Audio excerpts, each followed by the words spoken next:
Josh, everybody. And up front we have our motorman Mark. Say Mark, everybody. Yay! Alright folks, before we begin the train ride, I'm sure you guys are excited for that. We are too. I did a couple of safety reminders to give you. First of all, we asked everybody please keep all hands, arms, legs, feet, heads, pretty much anything that can possibly go outside this car, inside the car at all times. This is because we do some close clearances down the line. Other than that, we do ask that everyone please remain seated for the duration of the train ride. It's because it gets kind of bumpy in the car as we get in the line, and if anyone falls around the car, well, we get to laugh at you. Pretty mercilessly, isn't that right, Mark? We have a laugh. Absolutely. So to avoid your own personal humiliation, please do not stand up. Alright folks, without further ado, who's ready for the train ride? Are y'all ready?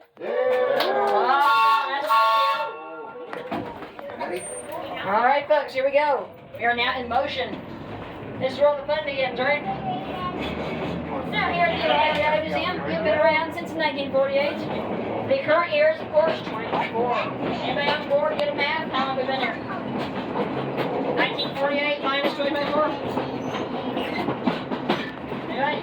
76. Yep, 76. 76 years on the rails. As we begin our journey here today, folks, we're going to ask, are there any first-time train riders on board? You on board? You're about train board at all? Alright, got a couple first-time train riders. Awesome, that's what I like to see. For those of you, this is your first train ride. I would like to sincerely thank you for taking my train ride. I can point hard if you chose to do so. However, I do recognize that here in Central Ohio, you might not have too many options for passenger rail service, right? Not a great deal of choices. I assume the rest of us have been on trains before, but we are all seasoned rail veterans, right? Old pros to this. Oh yeah, same here. In fact, our great man Josh is a seasoned rail veteran, aren't you, Josh? Has everyone enjoyed the ride so far? Awesome. But now if you're not fully entertained, if you're not fully entertained at any point, to further ensure your entertainment, we'll throw things and break them. We've done it before.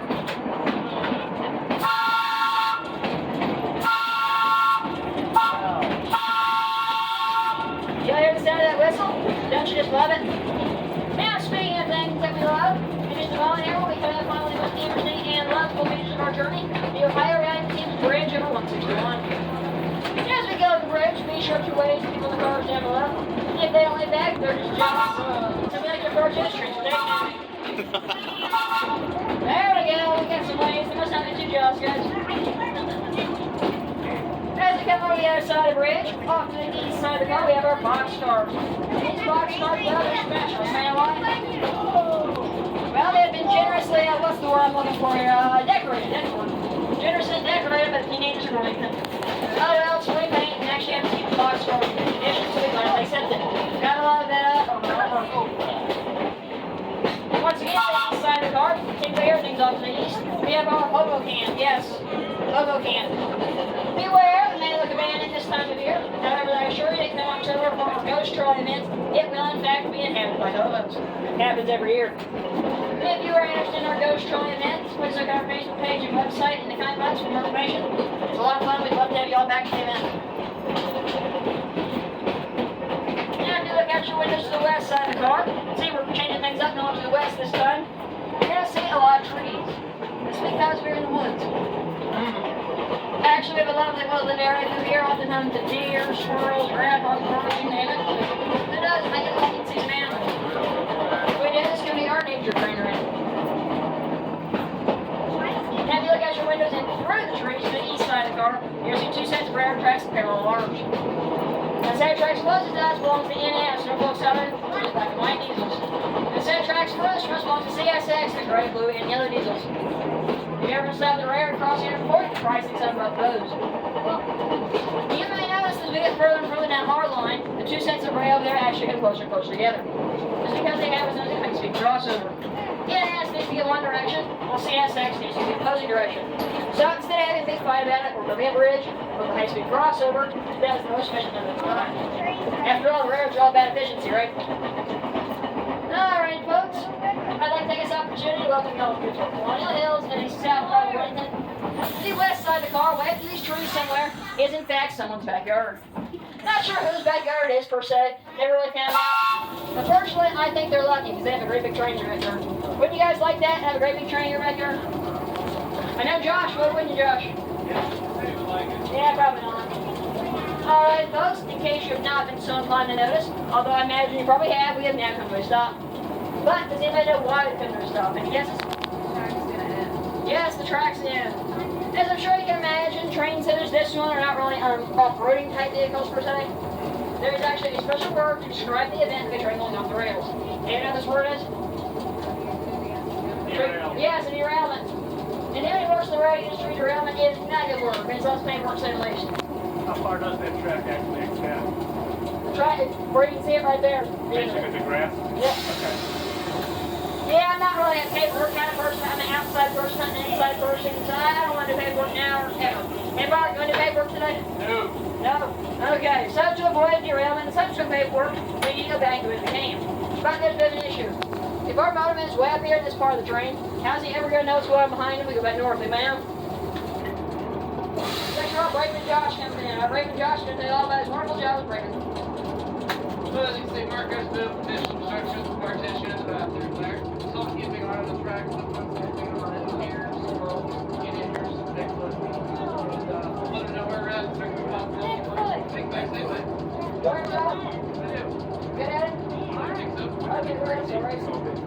Alright, folks, since we know we're going back that late, and thanks to our Brakeman, how to get there, just ready to go back. Y'all ready to go back? Let's now watch you walk back. Did you actually walk back? No? What's the distance? Well, man. Oh, is that all? Have to go back? Yeah, nobody ever takes me up on that. I just can't understand why. It's only mine, man. I guess we'll ride back today. Alright, folks, we're back in motion, going backwards this time. And in my opinion, it's a little more fun to go backwards. It's for a couple of different reasons. First of all, sometimes going backwards, once we get to spinning a little bit, you get the illusion that going faster than going forwards. That's right, that works. Some kind of psychological phenomenon, I'm sure. And the other thing about going backwards is that once we're southbound, it's kind of hard to get a good breeze in here, get stuffy and hot in here. But when we are going northbound, get the open window back there and get a nice cool breeze in here for it. That's why it's more fun to go backwards. So does anybody else have a car we're only riding on? I guess. What kind of car is this? Interurban. There we go. Yeah, you know. Yes, it's an interurban. More specifically, the lightweight electric interurban number 64. Number 64 was built in 1924 by the Coleman Car Company in Ohio. It makes this car 100 years old this year. Hard to believe it. However, at the time it was built, its original number was actually 41. You can see up there in that car. Number 41 worked for a division of the Ohio Public Service Company in Shelby, Ohio. However, in the mid-1930s, this division was disbanded. In the second division that went to work for, that division was between Marlin and Toledo, Ohio, and they already added number 41. So it's called number 64, that's the next one. Number 64 was donated to the Ohio Railroad in 1953.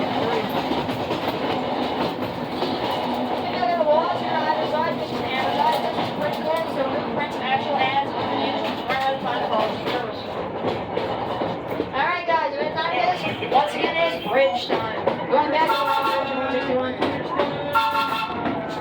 And there's no way to wave that. That's unfortunate. We'll try again next Sunday. So what is the building? That's the scale there. That's the scale.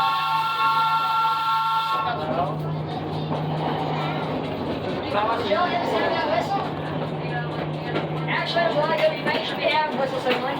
For example, 1, 2, the whistle means stopping. 2 toots means forward. 3 toots means reverse. And then long, short arm, like we just heard when I said about the crossing. You guys are ready to hear examples of all 4 of those for Does anyone have 12 whistles that help at home? If you're not entirely satisfied with your current employee whistles, we do have 12 whistles available for our gift shop. So if you hire a gift shop, like in our Diva, our trainer ride, rings, toy whistles, and other miscellaneous for your other merchandise. You take your own toy train folks to make great candy patient gifts. Now as we continue on our journey northbound today, I would like to remind everyone that here at the Ohio Railroad Museum, we are a non-for-profit, volunteer organization. This, everything we get from ticket sales, merchandise purchases, as well as your donations, goes right back in this place and helps our ongoing preservation of local donation efforts. If you're interested in donating to the Ohio Railroad Museum, we do a donation box right back here in our green car next to where Josh is standing as we pass by from out today, as well as on our depot. Any and all donations are folks and everything counts, so I'm sure of that. So if you enjoy this year, consider donating to radio. And this was the last ride of the day. However, you are more than welcome to join us here next Sunday or any Sunday, May 5th, Please remain seated until we come to a complete stop. Upon the completion of the ride, you'll hear the sound of the whistle. After you hear the whistle, if you'd like to blow the whistle for yourself, I'm sure you can go up front and remove the election.